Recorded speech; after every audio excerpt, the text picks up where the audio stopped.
welcome. We're drawing to the end of Paris Fashion Week very sadly, but it's an uplifting show to be talking about because it's one that everyone looks forward to and it's always absolutely stunning. It's the Alexander McQueen show.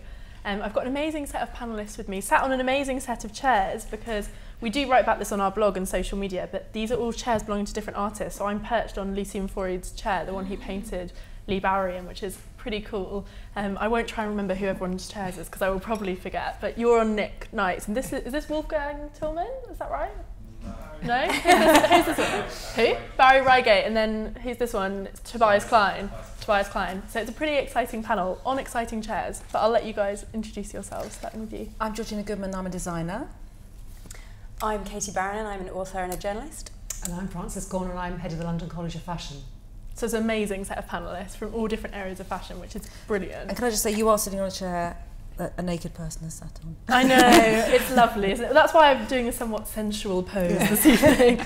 I'm very aware that a lot of genitalia has touched this chair, but it's fine. Let's talk a little bit about Paris Fashion Week. So moving on swiftly. Let's talk about Paris Fashion Week so far, because obviously it's been quite a big day today. We've seen the Chanel show, and yesterday we had Stella and Saint Laurent. What struck you guys? Have you been following the shows? We were talking about Chanel before we went live. I really enjoyed watching the Chanel show actually, because I just think it was a really great example of sort of almost super classic clothes with amazing styling. I just loved the styling. I thought it was great. Hair and makeup was fantastic. And of course Saint Laurent, loved Saint Laurent. I liked it because I could wear all the clothes, and Celine, I really liked Celine. Yeah, I thought Celine was amazing. I thought it was a really great, see, a bit of splash of colour and sort of, it's very artistic. So that's what I liked. It's interesting that you mentioned the styling thing with Chanel, because we talked about this a little bit on our Saint Laurent panel, that often what's so shocking about Saint Laurent isn't actually the clothes themselves, it is the way they're put together. And I think styling's really come to the forefront this season. Totally. What struck you about Paris? What have you liked, Katie? I really love Givenchy. Yeah? I think, you know, the makeup was amazing. Obviously, that was a big thing for that. But I love the fact that there's something really kind of haunting about Givenchy, which is kind of this, you know, what I'm also watching for McQueen. I think a really good show. You want it to be kind of lingering. And I'm still thinking I've actually got specific looks in my mind when I think about Givenchy. I think the kind of pure, exquisite nature of that. You know, I think spring, summer is one of those seasons where you'll see a lot of clothes that are slightly easier, that are slightly more sort of free-flowing, and people will say, well, it's just about the sort of sensual nature. And I think also that kind of cross-pollination with Givenchy between sort of, you know, the Japanese influences and the African influences. I just thought it was done in such a convincing way, if you like.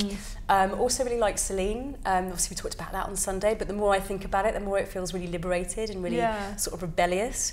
And I think, you know, if there was any threads to come out of Paris, it felt surprisingly rebellious, actually, because normally we talk about Paris being the really finessed one. And it's felt slightly kind of like the Wild West of fashion a little bit to me, which is really cool. So I think those two probably my Very diverse. Yeah, it's Fashion's very diverse, and Givenchy was very tricksy, I thought. And we've seen a lot of quite simple, more commercial pieces that are obviously kind of cheaper to make. And I would have thought that was a very expensive collection to produce. Yeah, I mean, it just kind of punctuated some of the easier collections for me. You know, occasionally you want to see things that actually aren't. You know, we sort of talk sometimes on these panels, and we talk about things that are the wearability of things, and you know, and obviously that's very, very valid in all kinds of ways. But sometimes you want to see something where you're not even thinking really about the wearability; you're just thinking about the sheer impact when you're in the moment. So, The show. Just the spirit of it, you know. Yeah, I'm interested you say haunting, because I think you're really right about Paris. I think that's such a good point. This season, Paris is what shocked me more than any other fashion city, and you always go to London to expect to be kind of overwhelmed or surprised, but you're right. I think for Paris, in terms of not expecting stuff and then seeing something that kind of is a bit of an affront, it really has been Paris. And that ties us actually really nicely to Alexander McQueen. I don't want to put you on the spot, Frances, because I know you've been in Australia, so I won't ask you what you've enjoyed. But let's talk a little bit about McQueen, because I think that was part of his incredible skill as a designer, was always shocking the fashion community and making them kind of sit up and be a bit surprised. Do you think that, I'll get you, Frances, do you think that was part of his sort of extreme talent, was that ability to make everyone sort of think again? Definitely, because I think in all ways, not just about the performative nature of the shows and the extraordinary, which in a way nobody has picked that up or knows how to deal with just how you show fashion. And I think that for me is one of the great things that I miss about him not being here. More than the clothes. I've always loved that, and I think in a way he laid down a very particular challenge to all designers, but there was something about how he made you think about what fashion was on a much more fundamental level, not just about the clothes, but the way he actually showcased them. I think it's very interesting to see what other designers are doing, but I think there's, it'd be interesting to see, who's going to come along and do that. I miss that as well. I miss the way that he conceptualized an entire world. You felt like, that's why when the models finally come out, that you've got literally these creatures from another universe, because you kind of really felt like actually he was living in a parallel world somewhere. I mean, I think Sarah Burton's picked that up as well as anybody could do, with this sort of huge weight on her shoulders. I mean, that has to have been sort of one of the toughest jobs in fashion, obviously. But yeah, I miss that kind of idea of a sort of alien planet that you're transported to the shows. Was it his imagination, do you think, that made that feel so authentic? Because people always talk about his shows being very theatrical, they talk about the clothes being incredibly beautiful, they talk about the way the models acted, but it doesn't feel to me like that was it, because we see that with other shows. Yes, but I think in a way, for me, that was it.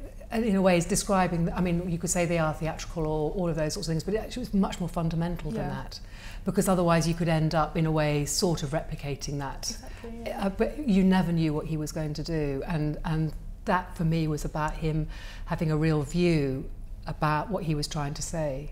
It was really so powerful, and I think that's very difficult, because in a way it wasn't about the fashion, it was about something else. He happened to express himself through clothes. Yeah, it was the whole concept. He thought more like an artist. Yeah, it was the whole concept from definitely.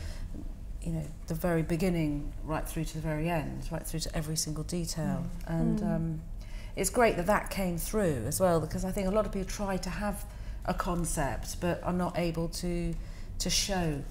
Because they feel kind of like layers, don't they? They feel it's like almost someone said, well, this is kind of my sort of thematic thinking, then I'll put this show around it, and they're thinking about them as sort of separate entities.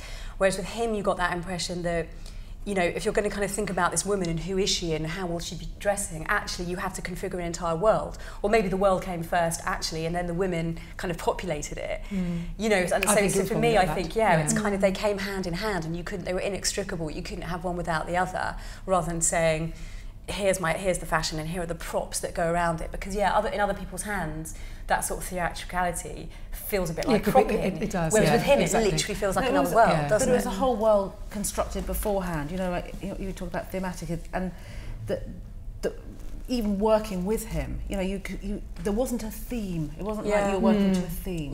There was loads of influences that were all brought together in this kind of wide vision, and he was the person holding them all together, distilling it all, like a film director. Exactly. I think film would be a very good analogy, because bringing together, hundreds of people all thinking and feeling in the same way, and then being able to put it on a catwalk, and for other people who'd never seen what we'd all been working on before to then feel that same thing. I think incredible. I think that was why, for me, whenever you sort of saw his shows, yes, you were aware that he was about fashion and you could go and perhaps buy something. At the moment, you feel as though it's all about the industry, it's about the sell. And I think you never felt that with him. And that's, again, one of the other voices that I think we've lost, is that is that it was, yes, of course, it's about fashion and what clothes are and things like that. But actually, you didn't feel as though you were being, okay, this is all online now, you can put your order in. Actually, you were there to experience something that was really extraordinary. So it was almost removed from fashion in a sense. Yeah, and in a way that came after. So this allowed you to experience something that was really extraordinary. And ironically, probably that's actually what cultivated such a loyal following, which means you could sell after that. Yeah, absolutely, because in a way and also because the clothes were beautiful, and he had that amazing ability to be great tailor and all of those sorts of things. So the clothes really worked. It wasn't just that he put on an event, or some sort of great performance that people experienced. Actually, you then wanted them, and you could then wear them as well. I want to pick up on what you said, Georgina, because you do have this amazing relationship with the brand, because you worked as a consultant, you worked with McQueen on their footwear. Tell me about working with Lee McQueen. I mean, just mind-blowing, amazing. But I think at this point I'd love to just say how amazing Sarah is. I've worked with Sarah all the time I was there, and we, you know, it's very much working as a team. You know, Lee would have the vision, we'd all help him create that vision, and it's a really tight, hard-working team. You are there long hours, you are there, you know, with your whole heart, because it's an incredibly difficult. It was an incredibly difficult brand to work on, because you were dealing with such a complicated set of creative vision. You know, this was a genius. This was a person who, at any moment, could just say, right, I've changed my mind. It's going to be this now. And it was very. It pushed me as a designer, and pulled me as a designer. It was amazing. So how would the creative process work? Would he come to you and say, this is what I'm thinking for this season? This is, like, how would... There, you know, I think in any collaboration, people work very differently, but with Lee, it would be very much, he'd have something in his mind, and I'd either sit and draw with him, or we would, or I'd go away and do something and show it to him, and he'd ask me to change it, but he would know exactly what he wanted. And so it was about getting inside somebody and then being able to present back to them what it is they're telling you that they want. And that's a really interesting position to be in as a shoe designer. You working with a ready-to-wear, it's not about your ego. You come and to them with an idea, and they'll go, no, don't want that, this is what I want. And then you have to understand and then go off and draw it and come back. Because you can't say, I think you should have this. It's not that kind of relationship, especially with Lee, because he would have a very strong vision of what he wanted. So it's an interesting space. I think it's an egoless situation. And you have to use your creativity to get inside someone else's mind. It's a simplistic question, I'm sure you must get asked it a lot, but do you have any sort of highlights from working with him? Are there any, because obviously you worked on the collection with the incredible armadillo shoes, you know, are there any pieces? Highlights, I mean, every show's a highlight. Every single show I worked on was amazing. Of course, there are shows that stand out, but I think, you know, my proudest thing is working on the last show, which he'd, you know, conceived and designed, and then we all, you know, helped to finish it when he died. And, you know, then doing that show was the most difficult, extraordinary, emotional thing I've ever done. But I'm really proud. Understandably. Let's talk a little bit about what Sarah's done at McQueen, because you mentioned you think she's done a fantastic job. And amazing. Why was she so suited to that role? Is it just totally understood? She totally understands the legacy. She respected she respects and understands. But I think she's brought something of her own, very much her own, to the brand, and I just think it's a difficult job she had to do, and what an amazing job she's done. Would you guys agree with that? Have you been very impressed by what we've seen? Yeah, completely. And I was looking at, so, you know, going back to some of the other collections last night, and I think what's extraordinary is that kind of, you know, recapping on the title obviously of the show, the sort of savage beauty, which I'm sure that was a point where a lot of people would have thought, well, you know, that's a very specific kind of taste level and world, you know, that place where he was coming from.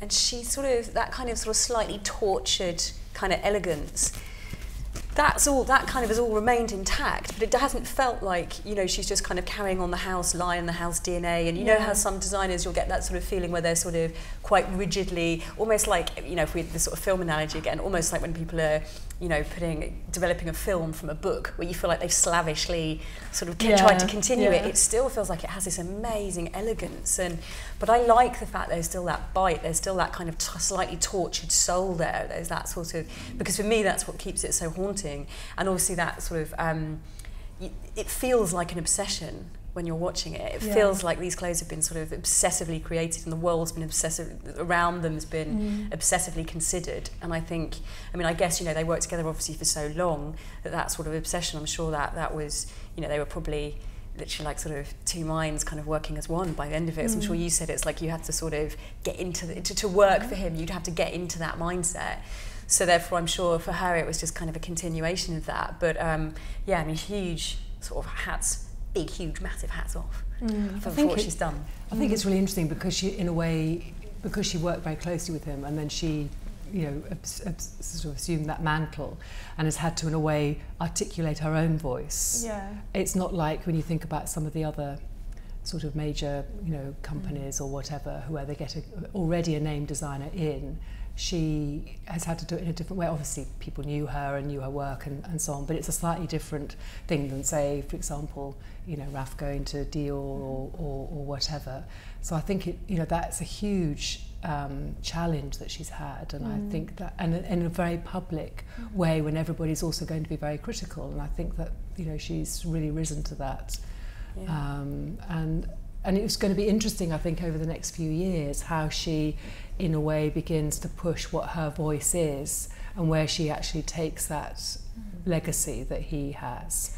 Yeah, because in a way you kind of feel like that she's still quite close to the she's voice they would have shared in a way. So I guess it's exactly. almost like coming out of a marriage to an extent. Yeah, exactly. It's not like, you know, obviously like Phoebe Philo in with Celine and so on, and then so she can play around with it. So, you know, as you, I mean, I didn't actually sort of see the show because I was away, but that idea about, you know, I read about it in the papers that she's sort of gone and completely sort of changed tack. When will, I think, Sarah Burton have that freedom to perhaps push some other elements that maybe, you know, she's perhaps thought about, and so that's what I'd be quite interested to see. Do you think she'd want to do that? That's what I'm always really interested with Sarah's work, because it feels like she is so, it goes back to what you're saying, I think it's such a lovely thing that just, she was so inside his head. I wonder if we'll ever see that from her, that point where she goes, this is mine now, I'm going to put my own stamp on it. I can see that she has though, because I absolutely can. Interesting. You know, there are things that Lee would go, oh, that's designed by a woman. You know, I can hear him saying it. People often say she's feminised it, don't they? Yeah, and I can absolutely see it's hers. And almost you can see that coming, you know, that sort of sense of it being more and more separate, if you know what I mean, but still connected. Still connected. So where is it going to be pushed? Because I think, because otherwise it's quite difficult, because in a way, the more the time goes on, that sense of being inside, you know, she changes, it's not the same as having worked with him. So as the distance goes, then in a way, how is she going to sort of push that? And in a way, the sort of world that we occupy, again, is very different, and people's expectations are different. So how are you, because that's what's so interesting about fashion, is that it's, you know, does it lead or does it follow some aspects of what's happening within society and the way people are thinking about things? So I think it's exciting to see where something's going to go, when you know, you can guess at where something's going to go, but actually it's just I can see a really subtle change. We were talking about slow fashion the other day, and I just think this is a great example of something that's slowly evolving, and I can see a bit more, you know, Sarah, but actually it's called McQueen. It's a brand. She's designing for a brand, and the brand has a very strong DNA, and 20 years time it's still going to have that DNA, and that those are the most successful brands that still retain their DNA. And he's left this amazingly strong DNA. Yeah, absolutely. It's interesting though, isn't it? Because you sort of think, what if she wasn't there, therefore? Because they had that tight partnership. I mean, if she, in say 2 or 3 years' time, set up her own label or something like that, how do you then, sort of the lineage, the McQueen lineage, where do you follow up with that? Because it's such a strong DNA, but I think it's also such a kind of, it's very elusive, the DNA. You can't actually, you know, it's very easy to say, oh, it's dark beauty, it's savage beauty, it's this, but it's very hard to kind of, there aren't those fixed codes that you see with other houses. You know, it's not aesthetics, it's more of an attitude, but then it's not as simple as that. And I think you're really right with that point. It's very hard, without being very simplistic, to pinpoint what McQueen is. It's this vision. I'm really interested by what you said, Frances. I want to kind of pick up on this. You talked about fashion reflecting the times in a way, and you said how that will be interesting to see how Sarah Burton moves forward. And I am interested to pick up on that, because do you think that the times she's designing in are very different to what McQueen did, and what was so special about those times, and why did they make his work so revolutionary? I think, I mean, particularly thinking from the London perspective, and this is just sort of my observation, I've not really sort of, but there is a sense that, in a way, fashion's become so much more of an industry. I mean, just thinking about it, just thinking about the way that, you know, the responsibilities that designers have, there isn't the sense of anarchy that you might be able to have had. That in a way, you can see it also within London Fashion Week. You know, the whole thing has become much more professional, and the emphasis on business, and I absolutely applaud that. I don't have a problem, but it means that something else gets taken out of that. And I think it is that sense of rebellion, of anarchy, of the sort of savage, you know, the taking chances and the pushing. And certainly from my perspective, working with lots of students, it's always a sense that actually you've got to keep pushing it. You know, you can't think of it. I mean, fashion is a business, it's always about that. But if you're going to be really good, if you're going to have a great DNA, then you've got to have really pushed what your ideas are and prepared to do the most extraordinary things. And I worry that that's what we've lost to a certain extent. Do you notice that with your students a lot, that they have much more commercial ambitions? We talked quite a lot actually on the, it wasn't actually the J.W. Anderson panel, because that announcement hadn't been made in time for his show. It was later when that announcement of his, the investment he'd received in his position at Le Rêve was made. We talked a little bit about whether young designers now aspire not to make a creative splash, but more to get a commercial investment. Do you notice that? Do you think that ambitions of students have changed slightly? Are they more in line with the Christopher Kane, J.W. Anderson thing rather than the McQueen thing? I think they are, and I think that's the times that we're in at the moment. How long that will last, I don't know, but I think that's inevitable. I think there are all sorts of financial pressures that you can't. I mean, I think there are opportunities emerging because of the internet and the opportunity to set things up and to do, you know, quite bespoke, original things, but then you're not going to have the big name. I think it depends what I mean, you could argue that the industry's opened up so much. There are lots of different ways that you can succeed as a designer. As, you know, it's interesting, you know, you're talking about the styling in terms of Paris, you know, the influence of stylists in terms of fashion. That's something that again is very new. So you can find a whole new range of voices.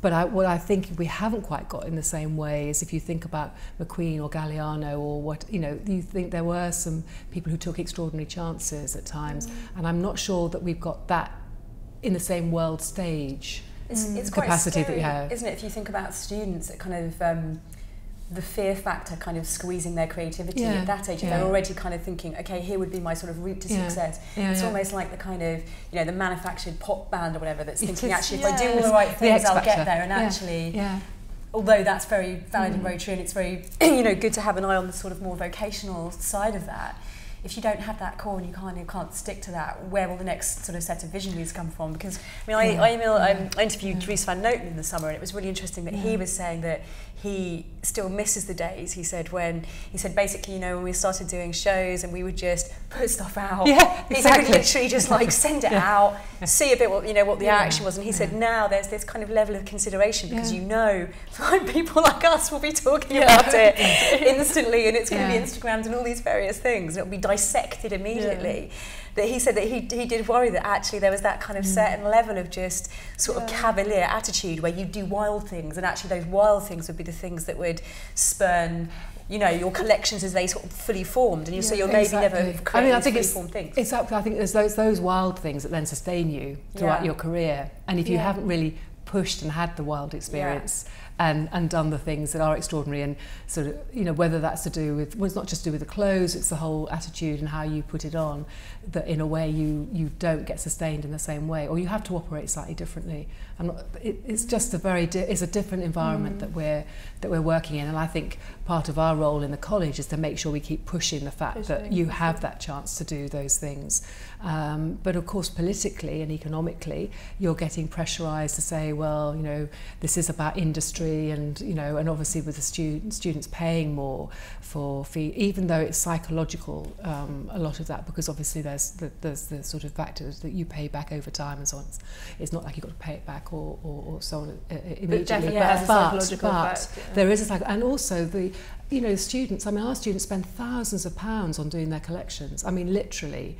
thousands of pounds. So, you know, the expectation that it looks really professional, that it, you know, is really well made and really well considered, and as you say, precisely because they're Instagramming it, you know, Also, it's being live streamed, all of those sorts of things. Always fetishise graduate collections. I think if I was a designer growing up, you always hear about, you know, Galliano's graduate collection, Hussein Chalayan's graduate collection. I think there must be McQueen's graduate collection. Exactly, The sort of famous story. Christopher Kane. Like, there must be such a focus on that for students, and I guess right now they try and make it ultra commercial as well, so there's so many pressures. Do you think that kind of... Oh, sorry. Sorry, no, I was going to say there's a new thing happening, which is, you know, part of the celebrity culture, which is almost the students I work with, the footwear students, almost, I'd say 70% of them say, well, I want to start my own brand.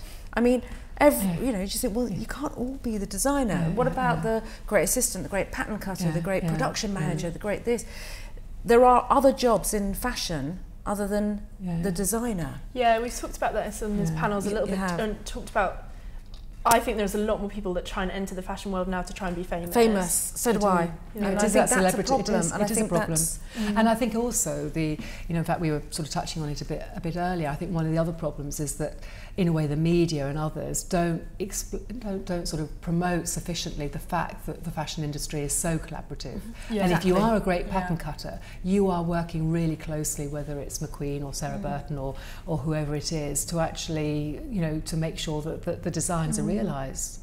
And I mean, we're, for example, about to start a degree course in pattern cutting. At the moment we've got a 2-year programme, we're going to make it 3 years, because you know, you need to be able to understand not only the sort of draping and the cutting, but also how it works in terms of the computer generated aspects and all of those sorts of things. Exciting. But actually making sure, I mean, because in the end most of the students who apply all want to be a women's wear designer, you know, and actually make, you know, even menswear. I mean, it's getting better, but there's more glory. So I think that there is a whole role for the industry in promoting the fact that you know, there are these other industry, you know, other aspects which are fantastic. About the Sarah appointment, because it does show actually if you toil and if you graft, it's not all, because I think she started as an intern. Because we put such focus on the celebrity design. You know, it's such a real irony actually to us doing this discussion the day after Saint Laurent, where it's like Eddie Slimane as a man. Where's that culture of the celebrity designer? I guess it's always been there. If you look at like Gianni Versace, you know, but have you noticed that a bit, Katie, in sort of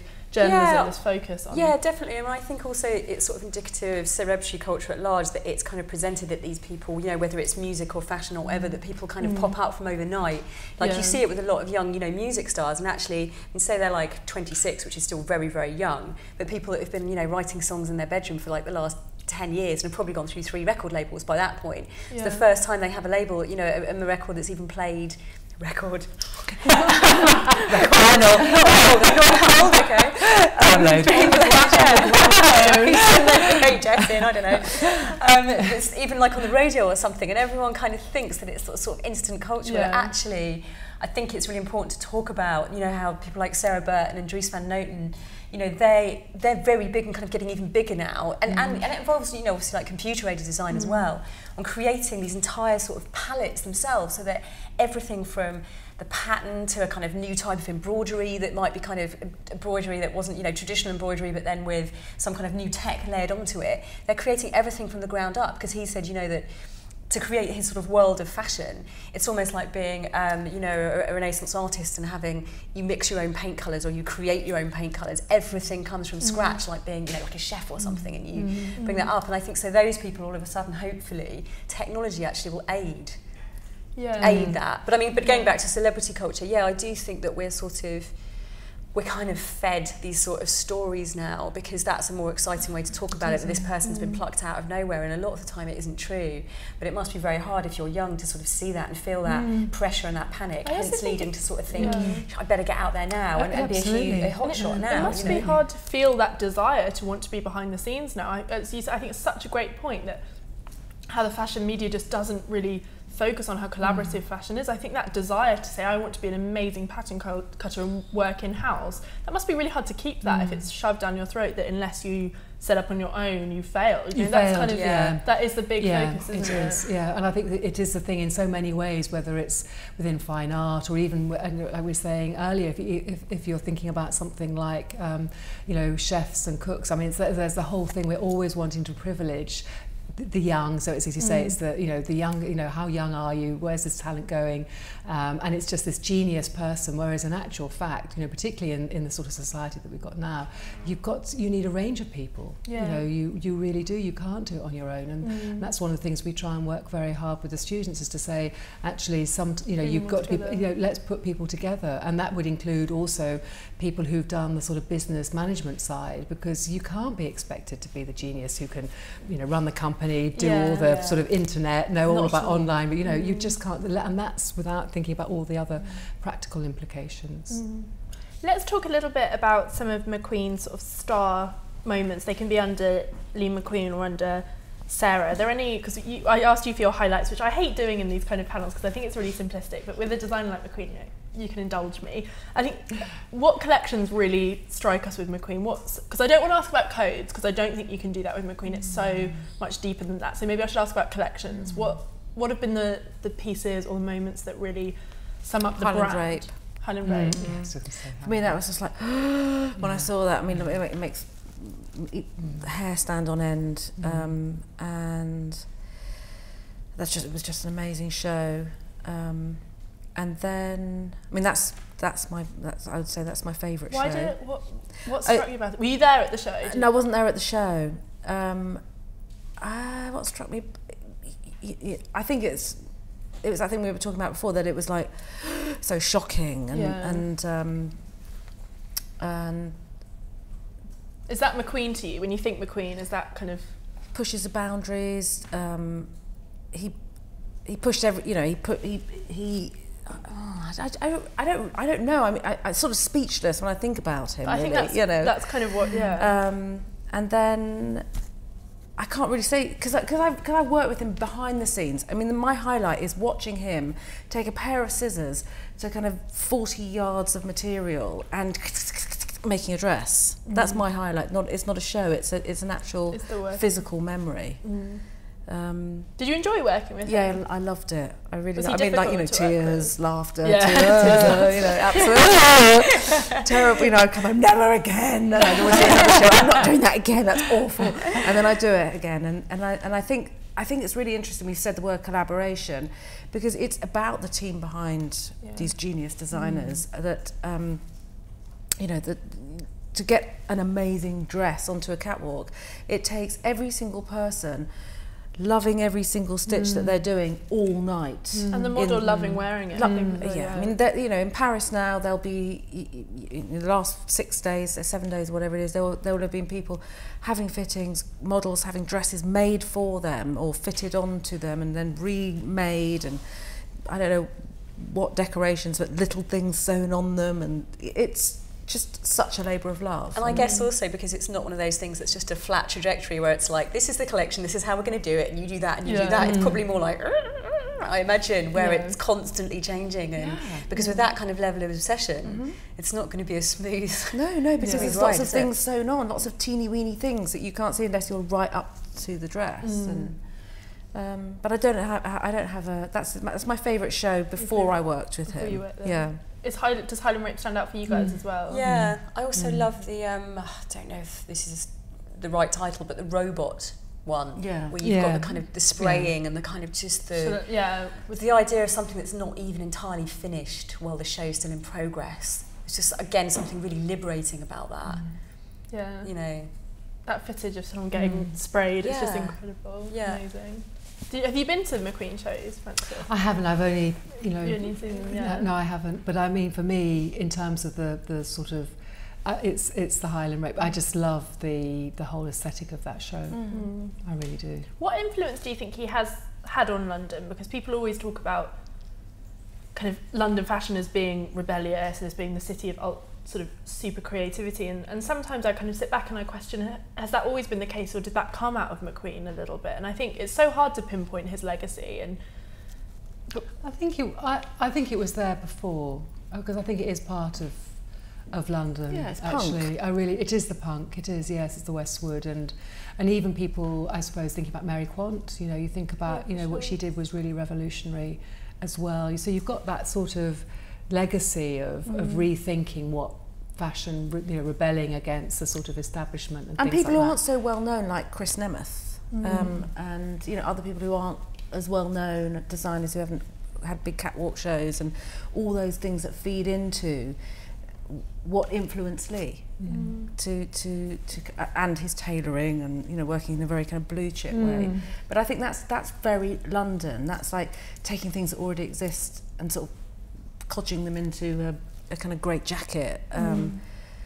That's a very kind of London way. It is, and being quite, well, not necessarily respecting, I mean, being prepared to, as you say, cut it all up or do something really different, not respecting what things need to look like, if you see what I mean. Yeah. Whereas with Paris or, you know, Milan or New York, there is a sort of more right way of doing it. A right way of doing it, yeah, exactly. Whereas I think London is about rejecting that. And that's what I want to make sure we keep that. It's quite a British thing in general, in a weird kind of way. It is, no, it is, yeah, it is. Playing by the rules on one hand, the underdog, being really irreverent on the on the other. Yeah. Do we see as much of that? I think it goes back to the point you made, Frances, which is an incredibly intelligent point about signs of the times. But I think when you look at a bit at Sarah Burton's collections, for me personally, I think she's an incredible designer. But I think that rawness has gone a little bit, and I don't think that's necessarily a bad thing. I think part of it is a sign.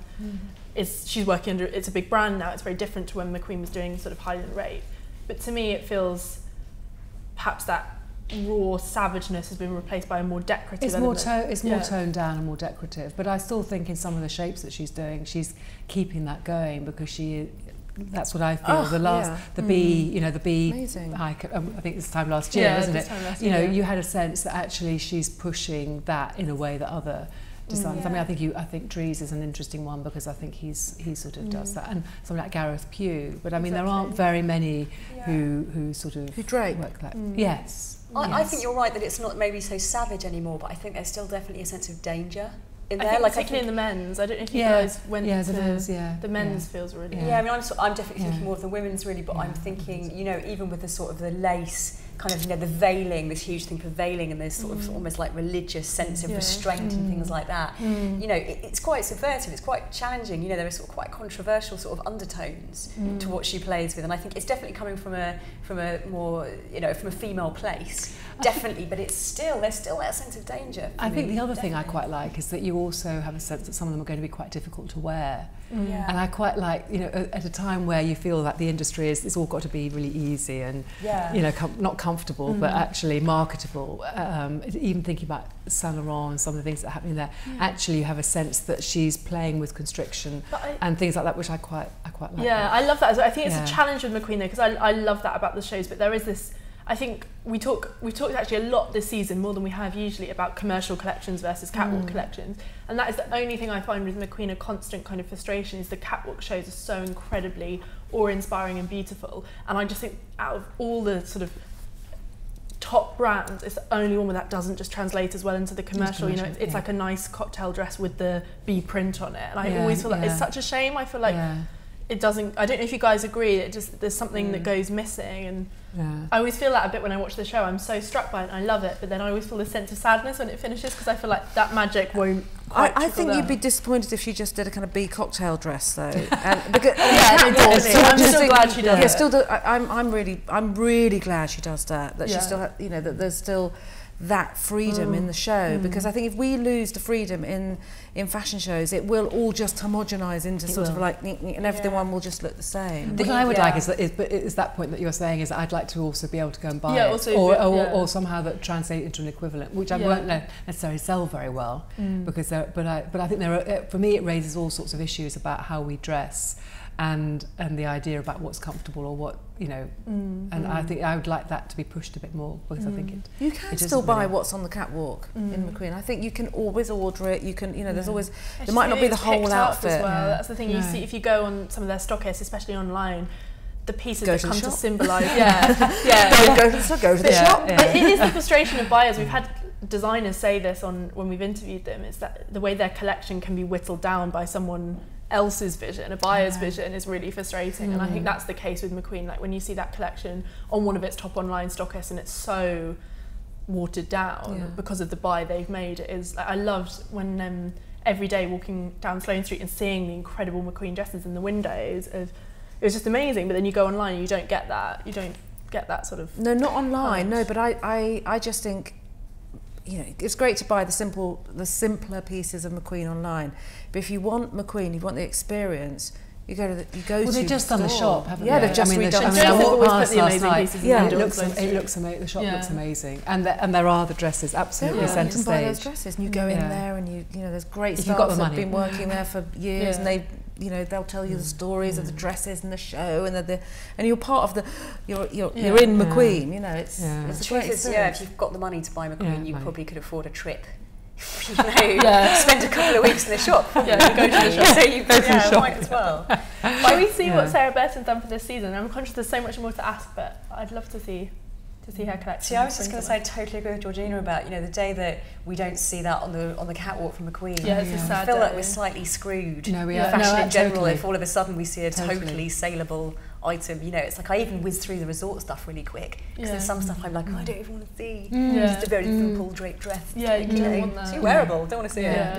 No, completely. Which is nice to see an opening look like this, which is definitely not about wearability, is it? But it's funny, isn't it, what you were talking about with the idea of sort of restriction and how this idea of whether we should wear things that are comfortable and how that makes us feel about ourselves. In the same way that you get that kind of sense of struggle and obsession with the clothes when you just look at them like this. I guess that kind of, you know, the sort of person that's willing to wear McQueen, again, it sort of shows you're the kind of person that actually is willing to be brave, is willing to sort of physically put yourself warrior through. women, which is a big inspiration for this collection. You see that, don't you? But it's to sort of feel that sense of empowerment. Maybe you need to sort of put yourself through, I not think through it's the really, mill, but like there's a sense Rigmarole of satisfaction with that, I think, maybe. I think it's really important. I mean, I just think the whole idea about why we wear what we do, or the idea of dress and the idea of constriction or presentation, the presentation that you make of yourself. Or your ideas about yourself through your clothes. I think the more comfortable and easy it becomes, then in a way the more that goes. And I think that's what I like about her, because I think she is, and that is part of, for me, you know, McQueen's legacy is pushing that. Especially if you're wearing a full McQueen outfit, you literally would be kind of strapping yourself into an outfit for, you know, for want of a better term, and that's what will kind of, as you put that outfit on, you'll probably become more and more the McQueen woman. And it's a kind of process, it's a kind of ritual of dressing. Transformation. Transformation. Exactly. I think we've lost that transformative aspect in fashion. That's what's so lovely about seeing a collection like this, is it is a transformation, whereas a lot of, pretty much 90% of the collections you've seen this season, other than perhaps people like Medium Kirchhoff and some of the younger designers, Gareth Pugh, there's not this sense of becoming a woman. There's this sense of just embellishing the woman that you are, which is maybe very liberating and maybe quite progressive, that we're not seeing people trying to sort of transform women in the same way, but there is something magical about that. Yeah, because part of fashion is about being a chameleon in a way, isn't it? That sometimes you want to wear clothes because you feel like that's exactly how I feel today, whereas sometimes you want to wear clothes because they're armour, or it's about you performing or you being slightly different, and that's kind of the way we are. I don't think any of us, well, I certainly know that I don't feel like exactly the same person every day. And for me, that's what clothes do. That's how you're expressing yourself to a greater or lesser extent. No, for sure. What do we think of what we've seen? So this isn't what I was expecting to, because we've been talking about how she's feminised McQueen, and I was expecting something quite delicate. And this is, obviously we're seeing a lot of equestrian things, which fits to the venue where it's shown. It's the Garde Républicaine. I don't want to try and pronounce this. The Garde Républicaine. We're seeing lots of like bondage and weaving and the helmets, and it's very equestrian, but also there's that warrior element and skirts made of horsehair. I feel like we're in Celine all over again. When we started saying all this stuff, going, the Celine woman's this, then we're like, oh, not today. I love it when that happens on these panels though. It's good. It's completely different to us. But again, it's exactly what we said on Celine. It's a really good analogy to make, Katie. But if you saw that photo, I wouldn't say that's a McQueen collection. No, because it's got the bondage element. It's got the bondage, but the shape is different. Yeah, it's very different. And that's what I think is really, I wasn't expecting the shape. And I don't feel like she's played with bondage. Bondage for me feels like a Lee code. She hasn't played with that particularly.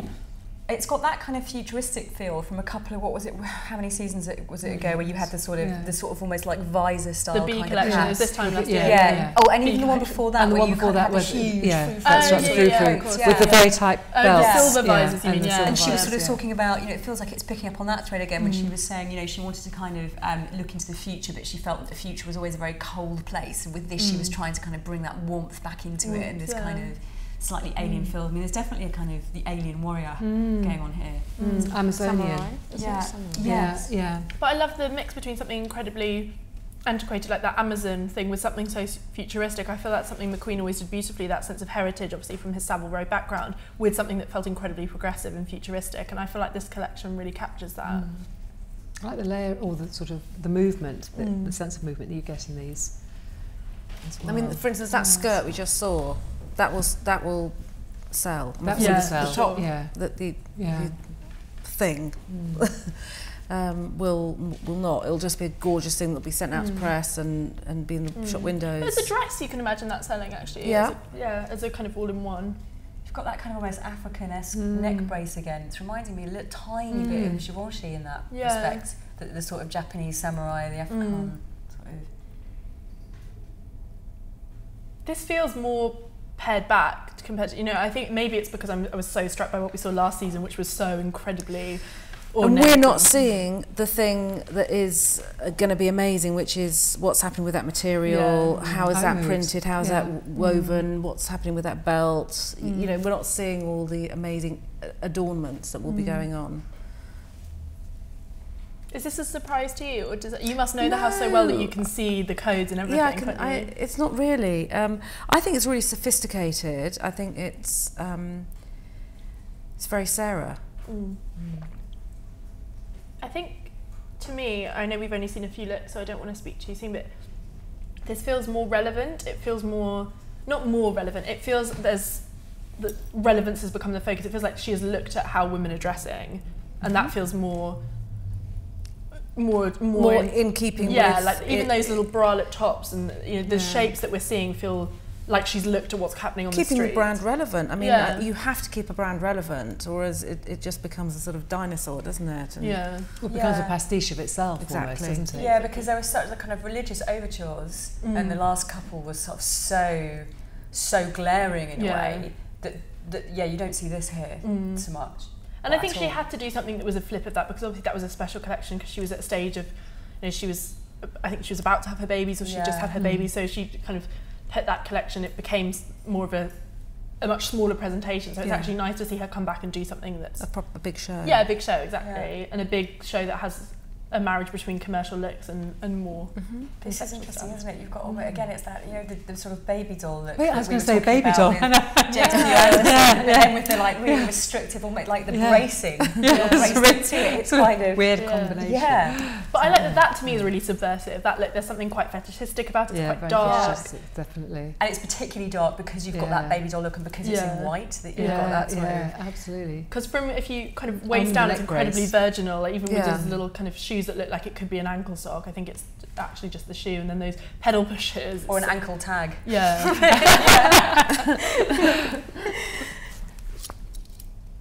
Yeah. That femininity is there, though, that we've talked about. Yeah. And that's lovely to see. I think one thing that's really interesting with McQueen, and perhaps you can shed some light on this as well, Georgina, is to me, it feels like the shapes that McQueen is kind of famous for is actually there's such a diversity in that. If you look through his collections, there's no, I know people always talk about shoulders and stuff, but he's explored every different shape. Totally, yeah. I mean, and there are shapes that I would always see in every single collection, and I think that's really important to have especially for the buyers, to see that there's, I can't think of the names of the dresses, but there's that dress, and they know that they're going to sell, and they'll buy them alongside the catwalk collection. So even with this one, you've almost got verging on a sort of street influence. It is, with the sort of pedal pushers underneath the skirt, which again reminds me a little bit of the sort of when we were talking about Celine and sort of club influences, the latent club influences. And I think that ultra layering thing, I think that's it's kind of that Givenchy super kind of put a t-shirt over a skirt with leggings with this, and I think that feels very relevant now, and that's interesting to see that in this collection. What's your take on it, Frances? Are you? That's amazing.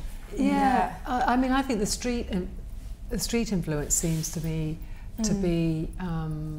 really strong, and I am quite surprised. It wasn't what I was expecting at all, and it's exposing more as well around the body than a lot of the others were. Previous collections, everything was very covered, whereas this feels very, but they're still quite challenging as well. Oh, definitely. I mean, again, it's a very sort of presentational, isn't it? Yeah. It's just decorative in a very different way. It's very different. It's got, in a way, it's a bit edgier. I mean, these ones, not so much the wide ones, but I think this is, they are not exactly confrontational, but it's almost it's not has that historical, sense. and I think that's what you kind of expect from McQueen now, maybe because of how obvious the symbolism of that religious collection was. You expect a historical thing, you know, there's that heavy embellishment, so decorative, and this just feels completely different. You know, there's no beading, there's no sort of, it's not ultra covered up. It feels very, this is a surprise to me, I think. Yeah, it's a bit younger. Yeah, for sure. Yeah, and there's a sense of movement as well, I think, in some of the, you know, you feel as, whether it's the sort of street or the way the skirts are, and the skirts, you know, that's very, it's a very kind of old McQueen looking skirt. Yeah. Does this collection to you feel like she's digged a bit deeper into the archive and gone... or into looking forward rather than, you know, because I think it's good to sort of have parts of the archive that come through. But actually, it's a step forward. It's really quite a brave step forward. I think so, and it's simpler somehow. And maybe that again comes back to this idea of the confidence that she has. That you feel there's less sort of embellishment. She's really sort of back to the feathers. That's what it is you're trying to say. No, I really agree with you. I feel like before it felt like we came to think of McQueen with being incredibly well done, incredibly beautiful. So to see her do these collections that were just so ornate, actually this does feel pared back. Even that look to me, it doesn't feel as kind of... I can guarantee you when you look at those close up, there will be something really overcomplicated. You think, oh, I didn't know that woven. That is fantastic. I mean, look at this. It's fantastic. It's amazing. Yeah. But it is funny, isn't it, to see the sort of, if you're seeing any influences sort of drawing from continents rather than from historic references. Yeah, absolutely. Yeah. And that's not something we think of with McQueen. Sorry.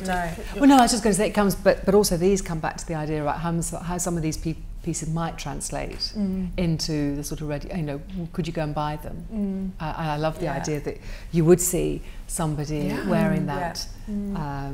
Maybe not the glass skirt. Oh, I do. This is an odd comparison to make, but to me, given how modern this looks, it reminded me of when when Fendi became really good. It kind of feels a bit like that to me. There's a kind of modern energy to it. Really, I think things like that would be so popular. Yeah, I mean that, but it's also got a real sort of edge to it. That's got the darkness, hasn't it? With that slight fray at the bottom. Kind of where's she been? But what's the she been shape doing? is something that you know a lot of women would want to wear. For sure. It definitely feels like she's sort of unleashing herself slightly with this one. I think it's the colour. I think it's the fabrics. I think, you know, some of the slightly sportier, if you can use that term with McQueen, not so much, but a little bit. I mean, she always uses a chunky shoe, and that would be, you know, Lee would not have liked a chunky shoe. And I think that's what makes it look younger. You know, this just feels, it's completely not what I was expecting. No, not at all. Not at all. I can't work out if I like it, but I like that. I do. I've always liked it before because it looks like McQueen, and I love that I don't know. I'm going to have to go and look at this again. I'm just looking at the hair and makeup as well at the moment, that you've almost got these kind of sort of blank faces. Whereas before you'd have them sort of veiled. Yeah. Well, they're quite androgynous as well, some of them, aren't they? Yeah, because absolutely. the makeup. I mean, Well, you look at the clothes. You know, is I think you looked at one of the girls' faces at all, which is bad, isn't it? But you.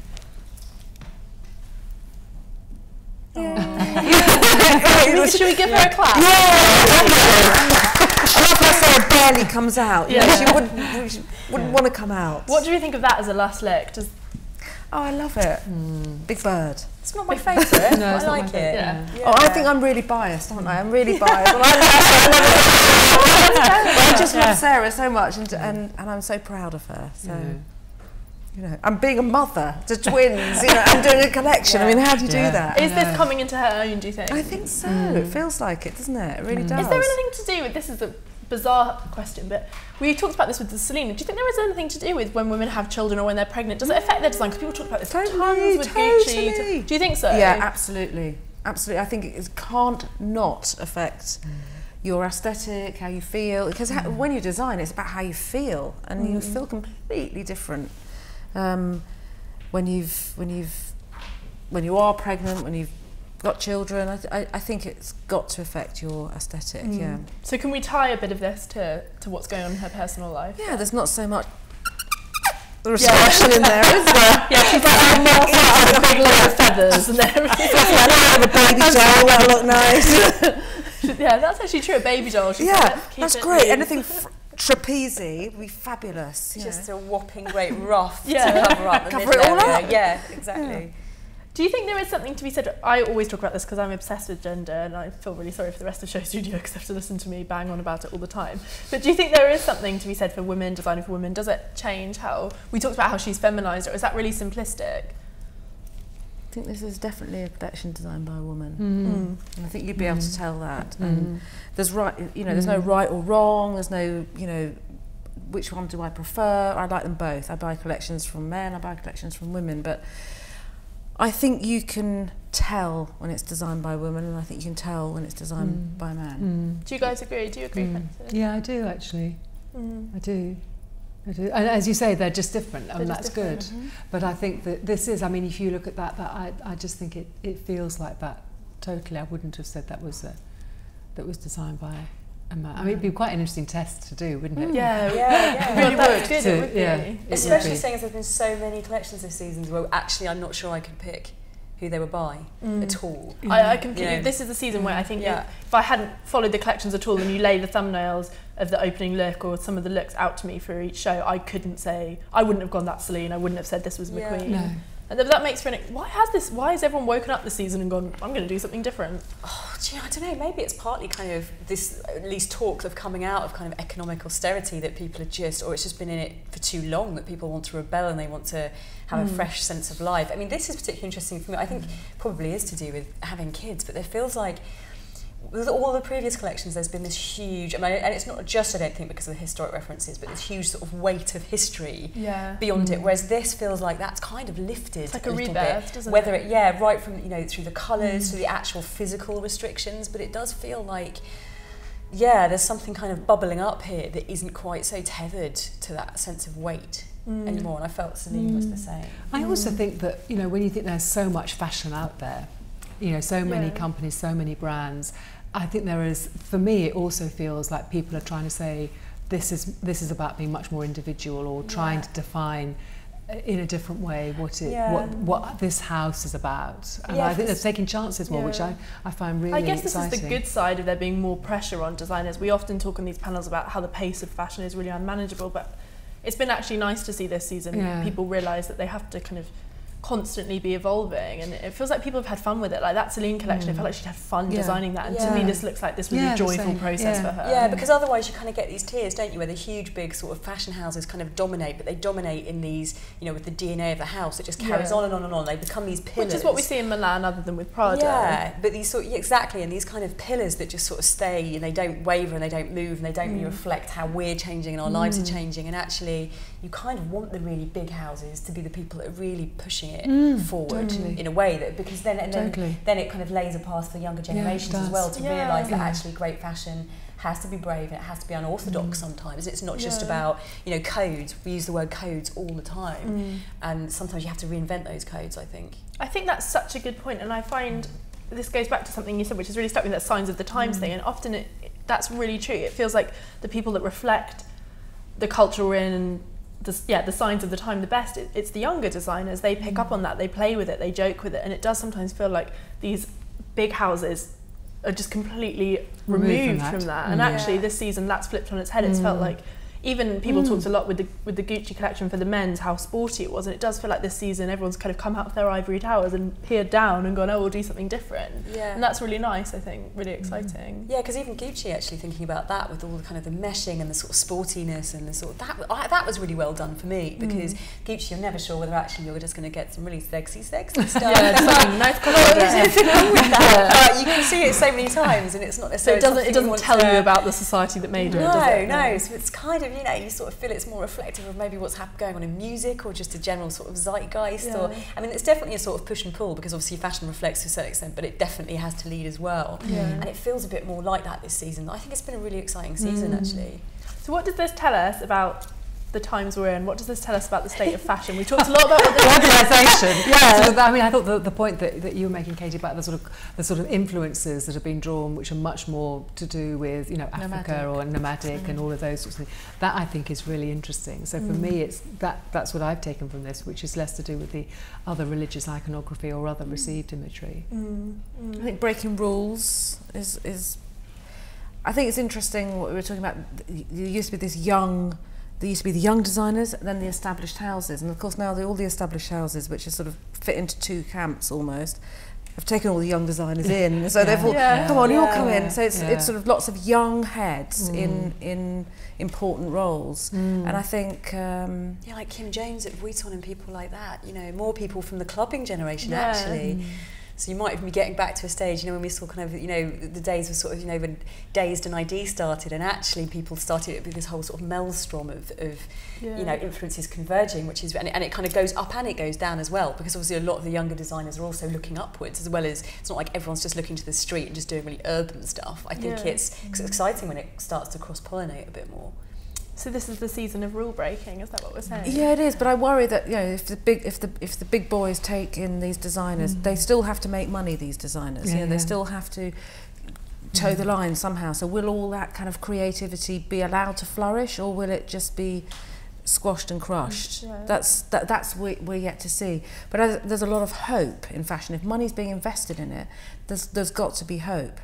And I think one thing, actually it's terrible, I can't remember which panellist was saying it, but the fact that Jonathan Anderson, you know, his label has been invested in, you know, he stands almost against everything that we would associate with kind of a big house. You know, he's not known for his accessories, he does all this really conceptual stuff, and I think again it's the signs of the times. It shows what's seen to be fashion, what's seen to be luxurious. It's something that's difficult and challenging, and that's quite exciting. That gives me optimism and hope.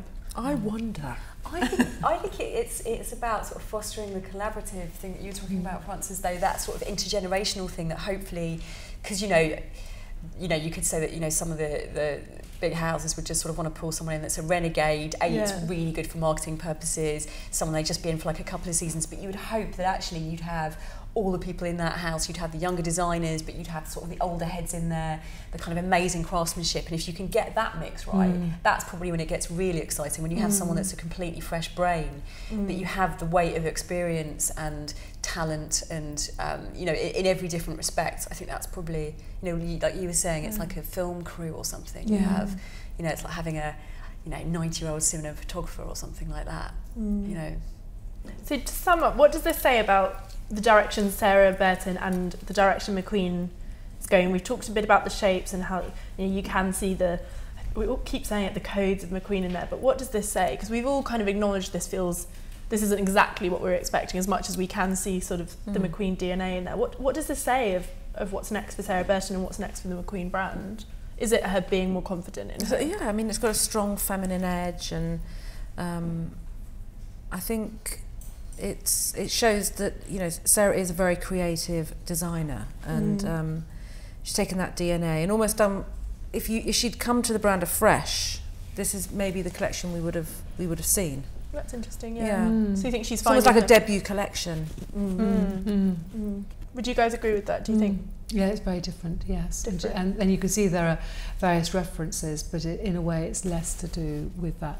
The legacy, and more to do with what she's thinking about. It's a bit like coming out of mourning in a way. Yeah. It feels like there's a certain sort of joyousness now that you come out of a period of mourning, you're, you know, getting back into it, but it still has that sense of, you know, I mean, this one's not a good example of the particular image, but you know, the restriction and the kind of, you know, there's still a hard edge to it, as you were saying. There is an edge to this, definitely. It's not just all of a sudden it's like all of a sudden it's carnival time. But there's a quiet optimism, there's a rebirth, as it were. I like that. So it's a rebirth from McQueen. It's not what we were expecting, but I think it's been really beautiful. Thank you so much, guys. Thank you.